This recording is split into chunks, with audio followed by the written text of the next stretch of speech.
sa është i pranishëm komunikimi i institucioneve me qytetarin në përgjithësi në funksion të mirëqenies së tij? Kjo është një pikë që më prek, sepse para se me qenë nën kryetare, kom punu edhe në një projekt të USAID-it i cili ka pas pikërisht kontratën sociale dhe bashkëpunimin zyrtar dhe qytetar. Unë kom qenë koordinatore për pjesën e qytetarëve dhe pikërisht që kjo është sfida, me i mbledh qytetarët në konsultime publike.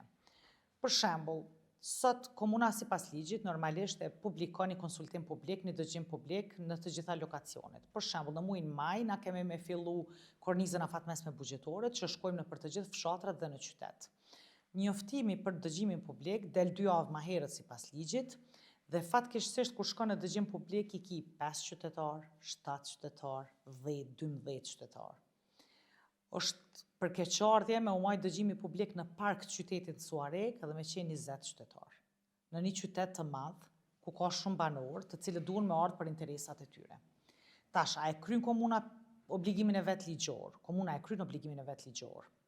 A ka mungesë të interesimit qytetarëve për pjesëmarrje në dëgjime dhe konsultime publike? Definitivisht ka mungesë. Pse ndodh kjo? Ndodh për shumë arsye. Faktor social, që gratë për shumë nuk vinë se hajtë se shkon burri. Shpeshherë kohën që nuk e kemi pa njoftimin. Tash njoftimi del publik, normalisht që ftesa nuk mundet me ardhur nëpër shtëpi për një konsultim publik.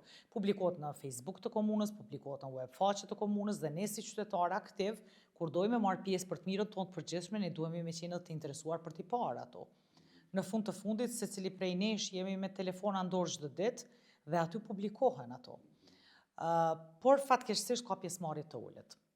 Personalisht besoj, dëshiroj që numri i pjesëmarrësve në dëgjime publike të jetë më i madh, sepse çdo konsultim publik sjell rezultate në punë.